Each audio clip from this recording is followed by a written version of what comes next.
नमस्कार मित्रों, बेहद महत्वपूर्ण वीडियो ये है। एक एक शब्द को ध्यान से सुनना।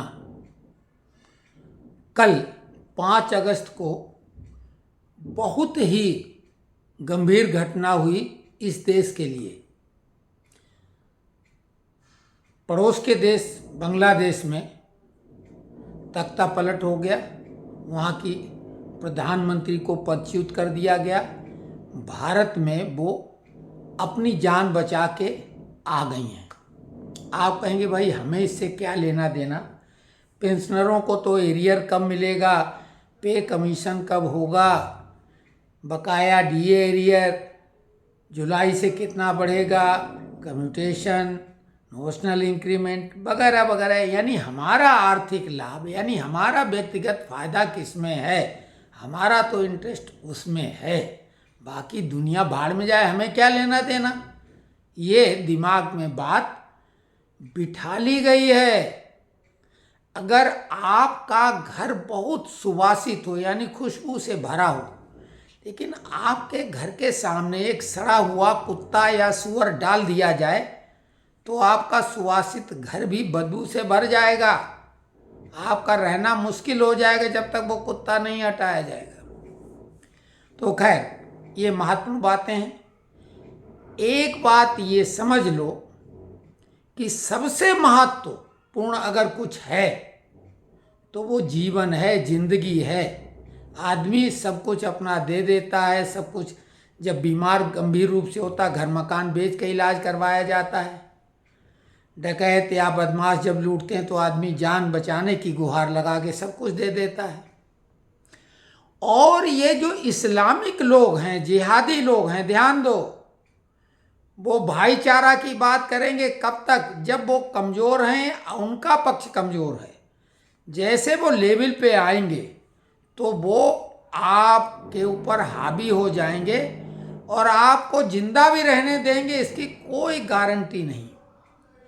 बात सेक्युलर शब्द की जाती है, धर्मनिरपेक्ष की। तो इकलौता मुस्लिम राष्ट्र था जो जहां वाकई में लोकतंत्र था और काफ़ी हद तक सेकुलर था। उससे ज़्यादा कोई सेकुलर देश दुनिया में मुस्लिम देश नहीं है। इंडोनेशिया की बात करें, हिंदू कल्चर से रचा बसा है, लेकिन वहाँ की भी स्थिति बदल रही, कटमुल्ले हावी हो रहे हैं। पाकिस्तान ने तो 16 दिसंबर 1971 के बाद कसम ही खाई थी बदला लेने के लिए उसी का। ये कश्मीर के थ्रू, पंजाब के थ्रू जो हो रहा वो तो है, लेकिन यहाँ पे एक कहावत लागू होती है कि शेर से तो जीत नहीं सकते, तो बकरी के कान मरोड़ दिए। भारत में तख्ता पलट करने के लिए 2024 में जॉर्ज सोरोस, चाइना, पाकिस्तान और अमेरिका की भी कई एजेंसियां लगी हुई थीं। और जॉर्ज सोरोस ने तो चैलेंज किया था कि $1 बिलियन भारत में तख्ता पलट के लिए है, मोदी को नहीं आने देंगे। लेकिन मोदी भी इतना आसान तो नहीं, लोहे के चने हैं। जॉर्ज सोरोस जो 95 साल की उम्र में ये चने नहीं चबा सकता है। सीटें कम हो गई क्योंकि इस तरह का प्रोपोगंडा चलाया गया। और ये जो हिंदू हैं, इन पर मुट्ठी भर अंग्रेजों ने आके राज कर लिया, मुट्ठी भर मलय आक्रांताओं ने आके कब्जा कर लिया। और राजपूत उस जमाने में थी, ऐसा नहीं उनकी तलवारों में जंग लगी थी, वो आपस में ही उनमें फूट रहती थी। और यही नीति के तहत अंग्रेजों ने राज किया, डिवाइड एंड रूल, फूट डालो राज करो। उन्होंने हिंदू मुसलमान के नाम पे, ऊंच नीच के नाम पर, ये जातियों का जो मामला उन्हीं का बनाया हुआ है। और उसके बाद में वो चले गए और अंग्रेज की नाजायज औलादें जो हैं, कांग्रेस, क्योंकि अंग्रेज की स्थापना की हुई कांग्रेस है, वो उन्होंने इसको जातियों में, भाषाओं में, क्षेत्र में इस कदर बांटा कि आज तो परिवार ही आपस में एकजुट नहीं रहे। तो कुल मिला के 2024 में ये जितने भी देश के दुश्मन थे विफल हो गए, भारत में सत्ता परिवर्तन नहीं करा पाए। तो उन्होंने बांग्लादेश में ये काम करके थोड़ा सा सुकून महसूस किया।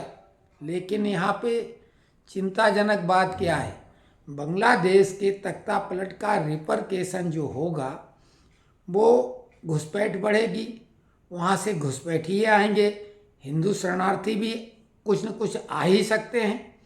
लेकिन इन सब चीज़ों को छोड़ दो, कुल मिला के इस देश में जिस तरीके से घुसपैठ, धर्म परिवर्तन, लव जिहाद, इन सब से जो संख्या बढ़ रही है मुस्लिमों की, और कितना भी शरीफ हो, अंततः वो उनका एजेंडा वही है। कुरान को जो मानता है तो काफिरों को मारना तो सवाब का कार्य है, 72 हूरें मिलेंगी, और उस चक्कर में वो मारे जाएं तो भी 72 हूरें मिलेंगी। और जो है बाकी धर्मों की औरतें, महिलाएं, बच्चियां, उनके लिए तो क्या है, अब वो आपको खुद मालूम है। तमाम वीडियो के माध्यम वो शब्द हम इस्तेमाल ही नहीं कर पाएंगे। तो आप लगे रहो फायदे में। एक स्थिति अगर ऐसी ही रही तो जान बचाने के लाले पड़ जाएंगे। बांग्लादेश में 1.25 करोड़ 1.5 करोड़ जो हिंदू हैं, आज उनकी जान खतरे में है, संपत्तियां लूटी जा रही, मंदिर छोड़ दो, उनकी जान ही खतरे में है। तो अब आप समझ लो, यहाँ भी बंगाल की हालत भी देख लो, केरल की हालत देख लो। तो कुल मिला के अभी कुछ गनीमत ये है कि शासक वर्ग जो है अभी कम से कम हिंदू विरोधी नहीं है, तथाकथित हिंदू समर्थक है, लेकिन ऐसा कट्टर समर्थक नहीं है। हिंदुओं से ज़्यादा मुसलमानों को फायदा वो भी पहुंचाते रहे। और अयोध्या वाली घटना आप देख लो, 10-12 साल की लड़की के साथ जघन्य अपराध किया गया और उसका खुल के बेशर्मी के साथ बचाव करने में लगे हैं। किसी का मुंह नहीं खुला, सबके मुंह में दही जम गया है। तो आप समझ लो, अगर मुस्लिम होगा तो उसके जघन्यतम अपराध को भी ये ढकेंगे। एक बात आप लोगों के दिमाग में आनी चाहिए कि भाई प्रकरण बहुत लंबा, डिटेल में बताएंगे तो 10-20 घंटे में भी बातें पूरी नहीं होंगी। हम संक्षेप में बात खत्म करेंगे और फिर कमेंट्स में लिखना, उस बात पे डिटेल में वीडियो बनाएंगे कि आप ये क्या बोलते हैं, इसका क्या मतलब, हम पूरा डिटेल में बताएंगे। खतरा बहुत करीब में है। जघन्यतम अपराध पर भी पर्दा डालेंगे। अभी ग्वालियर में एक सफाई कर्मी बच्चा, हालांकि वो सफाई कर्मी का कार्य भी नहीं करता था, कपड़े की दुकान पर नौकरी करता था, 17 साल का नाबालिग लड़का, उसने दूध की दुकान में गिलास में दूध पी लिया। पास में खड़े मुस्लिम युवकों ने इसलिए उसको मार डाला कि उसने गिलास में दूध पिया था। और ये खबर हमने केवल वीडियो बना के डाला, सोशल मीडिया पे कहीं कोई दूर दूर तक चर्चा नहीं, यूट्यूब पे भी नहीं, बड़े चैनलों की छोड़ दो, नेताओं ने भी चर्चा नहीं की। ताज्जुब की बात ये है। और इस घटना को अभी 1 महीना ही हुआ है। हमने 2 बार कोशिश की उस वीडियो को डाला है अपने दूसरे चैनल पे, लेकिन वो कोई उसका असर नहीं हुआ, लोगों ने देखा भी नहीं, लोगों की नज़रों में महत्व नहीं। जब तक खुद पे नहीं पड़ती तब तक समझ में नहीं आता है। ये बाढ़ के दृश्य देख के लोग घर में आनंद ले रहे हैं कि अरे देखो वो पुल गिरा, वो कार वही। अरे कल्पना करो, आप खुद उस कार में सवार हो, आपका परिवार सवार है, तो आप पे क्या बीतेगी। तो दूसरे के दुख तकलीफ को जो है आप उसको आनंद का विषय मत बनाइए। कश्मीर में जो कश्मीरी पंडित थे, समृद्धिशाली थे, बुद्धिजीवी थे, हर मामले में सक्षम थे, केवल बाहुबल मसल पावर नहीं था, और परिणाम बहु बेटियों की इज्जत भी बचाना मुश्किल हो गया, सारी संपत्ति वहाँ रह गई। जान बचा के जो लोग आ गए वो तंबू में एक शरणार्थियों से भी गई गुजरी, जो रोहिंग्या हैं उनसे भी गई गुजरी जिंदगी गुजार रहे हैं। क्योंकि ये जो घुसपैठिए आते हैं, हीनियस क्राइम करते हैं, लूट पाट, चोरी, डकैती, गौ हत्या, बलात्कार, इनमें वो रत रहते हैं। उन्हें कोई नौकरी की तलाश नहीं रहती। जब लूटपाट करो कहीं न कहीं हाथ लग जाएगा, पुलिस से सेटिंग कर लो, कभी कभार पकड़ भी जाओगे तो बड़े बड़े वकील मुसलमानों को बचाने के लिए सामने ही आ जाते हैं। तो जमायत इस्लामी जैसा संगठन पाकिस्तान, बांग्लादेश और भारत में है, उनका काम ही यही है। कट्टरपंथी मौलाना तो इन सब के लिए ट्रेनिंग दिलाते हैं। तो हमारा निवेदन है आप सभी से कि जो हम फालतू बात करते हैं, हमारा वीडियो बनाने का बिल्कुल मन नहीं कर रहा, बहुत मन दुखी है कि बांग्लादेश जैसा लिबरल देश, जो सेक्युलर मुस्लिम होते हुए भी शेख हसीना ने कमाल कर दिया। कैसा कमाल कर दिया? भारत से भी ज़्यादा तेज गति से विकास यात्रा बांग्लादेश की हुई, जो बहुत गरीब था ईस्ट पाकिस्तान जब तक था, और उसने भारत तक को पछाड़ दिया था। कोरोना जैसी महामारी को वो भी झेल गया। उसकी विकास यात्रा बहुत बड़ी थी, लेकिन कट्टरपंथियों को सुहाए नहीं। चाइना, पाकिस्तान और अमेरिका, चूंकि वहाँ के बंदरगाह का मामला, पोर्ट है, बेहद महत्वपूर्ण सामरिक उनका महत्व है। भारत से उनकी डील हो गई, चाइना को पसंद नहीं आया, अमेरिका खुद चाहता था। वो एक लंबा प्रकरण है। हम बहुत महत्वपूर्ण उन विषयों को, गंभीर विषयों के बजाय इस मामले को, जो जान पे बात है कि देखिए यहाँ की सरकार किसी का हक नहीं मार रही है, जायज हक दे भी रही है। सैनिकों का OROP 3 भी उनने जारी कर दिया। आपकी कोई कटौती नहीं की, जो जरूरी मांगे वो पूरी करेंगे। आपको एक प्रश्न का उत्तर हम जरूर देंगे, दिमाग में आना चाहिए कि आखिरकार पैरवकार यहाँ हिंदू हो, चाहे अखिलेश हो, चाहे ममता हो, चाहे राहुल का, हालांकि धर्म और जाति का कुछ कमाल की रिसर्च करी जाए तब रिसर्च वाला भी चकरा जाएगा और रिसर्च अधूरी रह जाएगी। कौन सा धर्म है, कौन सी जाति है, बड़ा कठिन है। तो खैर वो तो उनको छोड़ दो, लेकिन बाकी जितने भी हैं यादव परिवार, चाहे उधर तमिलनाडु में ले लो, वो भी मुस्लिम तो नहीं है, केरल वाले भी मुस्लिम नहीं है, शासक अभी कोई भी कहीं का मुख्यमंत्री मुस्लिम नहीं है, हिंदू ही ज़्यादातर हैं, कुछ जगह क्रिश्चियन है। लेकिन अब वो क्रिश्चियनों को भी नहीं छोड़ने वाले हैं। लेकिन आप कहोगे कि फिर अगर यहाँ जिहाद पूरी तरीके से बांग्लादेश की तरह हो जाए तो फिर हिंदुओं को तो वो मारेंगे ही, लेकिन ये हिंदू कैसे बचेंगे? आपके दिमाग में सवाल आना चाहिए, क्योंकि दंगे फसाद में ये नहीं देखते ये कांग्रेसी है, ये सपाई है। वो हिंदुओं को मारते हैं, वो जातिवादी का आधार कार्ड फिर नहीं देखते हैं, ठीक है ना। तो आपको लगे कि ये बड़े लोग जो हैं ये इतनी मूर्खता कैसे कर सकते हैं? भाई मुस्लिम आबादी बढ़ेगी, यहाँ जिहाद होगा तो हिंदुओं का कत्ल करा जाएगा। भाई राजा महाराजे नहीं बचे तो उनकी रानियों ने जौहर किया था, एक नहीं अनेकों बार अपने को भस्मीभूत कर लिया आग में। तो ये क्यों ऐसी गलती कर रहे हैं? तो आपको बता दें, वो दौर और था, ये दौर और है। वो अपनी मातृभूमि के लिए जान देना और लेना जानते थे। ये इन्हें इस देश से कोई लगाव नहीं। इन्होंने विदेशों में अपना पैसा जमा कर रखा है, यहाँ कोई भी मामला। अच्छा, दूसरी बात है, इन तक कोई सामान्य आदमी आक्रोश में पहुँच भी नहीं सकता, इतनी इनकी तगड़ी सुरक्षा है। ये कुछ भी बोल दें आपके लिए अनाप शनाप, ये सुरक्षित हैं। इनकी इतनी प्रोटेक्शन सरकार ही ने दे रखी है। और जब यहाँ देश में खतरा लगेगा तो फुर्र से उड़ जाएंगे विदेश। पैसा इनका पहले से जमा है और थोड़ा बहुत कीमती माल असबाब साथ में ले जाएंगे। राहुल का तो डबल पासपोर्ट है, इन लोगों के डबल पासपोर्ट है, सोनिया का भी होगा ही। तो इन लोगों को तो इटली नहीं, कहीं लंदन, कहीं भी ये लोग शरण ले लेंगे। इनका पैसा बाहर जमा ही है, सभी जानते हैं। तो ये जो बड़े लोग हैं तथाकथित, जो देश में आग लगाना चाहते हैं, देश का बंटाधार करना चाहते हैं, हाँ कार्यकर्ता मूर्ख हैं, कार्यकर्ताओं को वो हवाई जहाज में बिठा के नहीं ले जा पाएंगे। जैसे अफगानिस्तान का राष्ट्रपति भाग गया, यहाँ ये शेख हसीना भी आ गई, लेकिन क्या वहाँ इनके समर्थक आ पाए? तो नहीं आ पाए ना।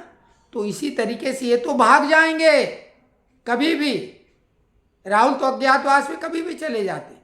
तो देखो भाई, हम आप साधारण लोग हैं, हम लोगों को भी अपने जीवन की परवाह नहीं होनी चाहिए। जागरूक होइए, और जागरूक होने के बाद अभी बाढ़ का पानी खतरे के निशान को टच कर गया है, क्रॉस करने की स्थिति में यहाँ भी, क्योंकि 4 जून को यहाँ पर इसी तरीके का चुनाव का परिणाम अगर भाजपा की तरफ 400 पार होता तो यहाँ भी दंगे फसाद होते। अब वो कंट्रोल होते या नहीं, गृह युद्ध की स्थिति बनाई जाती जैसे बांग्लादेश में हुई। लेकिन हमने बोला था कि श्री राम जी की कृपा से रिजल्ट ऐसा अच्छा आ गया कि सभी बम बम हो गए। पहली बार दुनिया का ऐसा रिजल्ट हुआ जिसमें सभी ने खुशियां मनाई। तो वो खतरा टल गया उस दिन, नहीं तो आवाहन अखिलेश ने खुलेआम कर दिया था दंगा फसाद के लिए। तो वोट जिहाद, दंगा, ये लोग कुछ भी करने को तैयार हैं और ये भाग जाएंगे यहाँ से। इनकी कोई धर्म जाति है ही नहीं, इनकी धर्म जाति नहीं, ये तो चारवाक के अनुयायी हैं। खाओ पियो मौज मस्ती करो, न जाति का मतलब न धर्म का मतलब है, न देश का मतलब इनके लिए। यही नहीं, जो बहुत धनाढ़ लोग हैं एलन मस्क जैसे, वो तो पृथ्वी की प्रलय भी अगर हो तो वो दूसरे ग्रह पे जाने का इंतजाम करे बैठे हैं, सोचते हैं कि वो अपनी जान बचा लेंगे। हालांकि हमारा कोई नहीं, वो क्या होगा वो तो बात। लोग तो जो धनी लोग हैं वो दूसरे ग्रह पर तक जाने का प्लान बना चुके हैं। लेकिन सुनो, जो आप 18 महीने के डीए एरियर और 3-4% डीए वृद्धि और पे कमीशन या ये लाभ और वो लाभ, इन चक्करों में उलझे रहो, जाति पात में बटे रहो। आप लोगों का तो जो है अहिंसा परमो धर्म है, आप अकारण चींटी को नहीं मार सकते हो, लेकिन उनके यहाँ काफिरों की हत्या करने वाले को सवाब मिलता है। 72 हूरें मिल जाएंगी मरने के बाद, और अगर वो मारे भी जाएं तो भी 72 हूरें मिल जाएंगी। तो उनकी तो दोनों हाथों में चांदी है भाई, उनके धर्म के अनुसार। लेकिन आप क्या करना चाहते हो? सरकार का इसीलिए हम सपोर्ट करते हैं, ये सरकार इस तूफान को रोके हुए है। चाहे इस तरह के तूफान हो या चक्रवात, जो विभिन्न प्रकार के नाम रखे जाते हैं, समुद्री तूफान आते हैं, उनके लिए पहले से चेतावनी जारी की जाती और जान माल का नुकसान कम से कम हो जाता है। केदारनाथ की त्रासदी याद करो, यूपीए 2 के टाइम की 10,000 लोग मर गए, उनकी कोशिश नहीं की गई। पहाड़ों पे भूख प्यास में जो जान बचाने के लिए चढ़ गए थे, उनकी जान चली गई, तड़प तड़प के वो मरे क्योंकि हिंदू थे। वायनाड में भी सरकार ने 1 हफ्ते पहले चेतावनी जारी की थी, लेकिन सरकार संसद में बोला गया कि भाई भारत की चेतावनी पर उन्हें मतलब नहीं, वो तो विदेशों के मामलों में ध्यान रखते हैं, उनकी बात को सही मानते हैं। तो कुल मिला के हमारा आप सभी से निवेदन है कि पहले अपने जान बचाने का इंतजाम करो। जिस तरीके से देश पे जो इस देश की विरोधी ताकतें हैं, शिकंजा कसने के लिए षड्यंत्र रच के कोशिश कर रही हैं कि इसको अस्थिर किया जाए, इसकी प्रगति में बाधक बना जाए, तो उससे बचने की कोशिश करो और एकजुटता दिखाओ बिना किसी जाति के भेदभाव के। जहाँ तक धर्म की बात है, मुसलमानों में अच्छे लोग हैं, लेकिन बांग्लादेश में भी अच्छे लोग हैं, लेकिन वो अच्छे लोग बाहर नहीं निकलेंगे तलवार लेके, हथियार लेके, तो उनकी नहीं चलने वाली है। और जो अगर उनमें वो विरोध तो नहीं करेंगे, उनकी जान बच जाएगी। लेकिन जो यहाँ के लोग हैं वो, उनका क्या हश्र होगा कल्पना कर लो। और ये उन लोगों ने कहा भी था कि 15 मिनट के लिए पुलिस हटाओ, फिर देखो भले तुम 80 करोड़ हो, 80% हो, तो वो उनके पास वाकई में ताकत इसलिए है कि उनके पास ज़्यादा संतानें हैं, एक आध मर भी जाए कोई दिक्कत नहीं, वो हिंसक उनको शुरू से बनाते हैं। यहाँ पढ़ाका बना के इंजीनियर डॉक्टर कलेक्टर बनाने के चक्कर में उन्हें इस टाइप का पाठ पढ़ाया जाता है कि भाई वो हिंसक नहीं हो सकते हैं। और फिर जिसका अकेले ही बच्चा है वो क्या उससे हिंसा करवाएगा, वो तो उसको अंदर वाले कमरे में छुपाएगा। बुढ़ा भले अलग निकल आए कि पहले हमें मारो, लेकिन बुढ़ा भी नहीं बचेगा, वो बच्चा भी नहीं बचेगा। अंकित की याद है ना, दिल्ली जो दंगे हुए थे, उसको कितने चाकू मारे गए थे, वो तो आईबी का अधिकारी था। तो खैर कुल मिला के ये वार्निंग है, अलर्ट है। विदेशी ताकतें आपस में फूट डाल के देश को, इसको पाकिस्तान तो बदला लेने के लिए कर रहा है, और पाकिस्तान की ताकत है क्योंकि मेन पावर उनका है, पैसा चाइना का है, तुर्की का है, और अमेरिकन एजेंसियां जो हैं, आपने देखा डोनाल्ड ट्रंप तक को उनकी भी जान खतरे में थी, लेकिन वो तो ईश्वर ने बचा लिया, जिसको कहते हैं हम लोग तो ईश्वरवादी हैं। तो कुल मिला के इस वीडियो का क्या उद्देश्य है आप समझ गए होंगे। मन बहुत ही दुखी है, और भाड़ में जाए एरियल और ये सब जो देश का, जो आप अपने नहीं हो तो फिर किसके? आप पैसे लेके जाओगे क्या? चिता के साथ में पैसे जाएंगे क्या है? कुल मिला के समाज में एकजुटता के, उनको तो प्रतिदिन मस्जिद में जो है तकरीर दी जाती, समझाइश दी जाती, जुमे के दिन तो हर हाल में सभी जाते हैं, तुम कभी इकट्ठे हो पाते हो? ब्याह शादी में भी अगर होते हो तो थोड़ी देर के लिए आते, बातचीत नहीं हो पाती, सब एक दूसरे के रिश्तेदारों तक को शादी तक में नहीं पहचान सकते हो। तो कहीं मंदिर में भी अगर गए तो जाके फटाफट हाथ जोड़ लिए, कभी 4-6 महीने में बस। लेकिन कभी किसी भी मौके पर ये जो सत्संग में आते हैं कथावाचक, वो अपना माल पानी पक्का करके ले जाते हैं, वो अपना इधर उधर की कहानियाँ सुनाते हैं। तो ये कहानियाँ तब भी थीं जब हिंदू मंदिर लूटे गए, हिंदुओं को कन्वर्ट किया गया, ज़बरदस्ती उनकी औरतों को छीना गया। शुरुआत में मुस्लिम यहाँ पे जो बाबर आया था, जो मुगल का मुख्य किरदार है, घुड़सवारों को लेके आया था, कोई उसमें महिलाओं को लेके नहीं आया था। लेकिन उसके बाद यहाँ कन्वर्सन हुआ और मुसलमान, जो लिंग भेद है, लिंग का रेशियो है, महिलाएं कम पैदा होती, पुरुष ज़्यादा। हिंदू में बहुत सारे कुंवारे मिल जाएंगे, पैसे वाले, उनकी शादी नहीं हो पाती, वो मर जाते हैं। और जबकि मुसलमान एक के बजाय 4-4 तो उनको अधिकृत हैं, कुछ लोग तो 10-10, 12-12 भी शादियां कर लेते हैं। तो कुल मिला के आप कल्पना करो वो महिलाएं कहाँ से आ जाती उनकी, भाई उनके यहाँ भी रेशियो तो वही है ना। खैर, संकेत में बात है। और हमें किसी का डर नहीं है। हम तो अब एक तो वैसे ही हमें मालूम कि हम कितने दिन जिंदा रहेंगे, और दूसरी बात, अब जब सबका हश्र वही होगा तो हम कुछ अलग तो नहीं है। लेकिन हम ये जरूर कहते हैं कि धन के चक्कर में लगे रहो, एक सीमा के बाद धन का महत्व खत्म हो जाता है, आपको भड़काया जाता है। आपके भड़काने के बाद में, क्योंकि पहले तो वोट की ताकत है, लेकिन बांग्लादेश में तो जीती हुई सरकार को गिराया गया है ताकत के द्वारा। ये तो यहाँ की आर्मी का स्ट्रक्चर ऐसा अच्छा है, पुलिस फोर्स भी है, लेकिन उनमें भी जिहादी भर चुके हैं।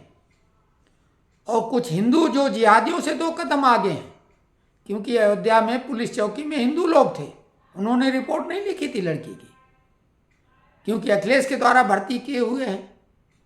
तो खैर वो छोड़िए, हमने क्या कहा, आपकी क्या समझ में आया, कमेंट्स बॉक्स में लिखें। हम कुछ समझाने में सफल हुए या नहीं हुए, और जिनको बकवास लगे उनको नमस्कार।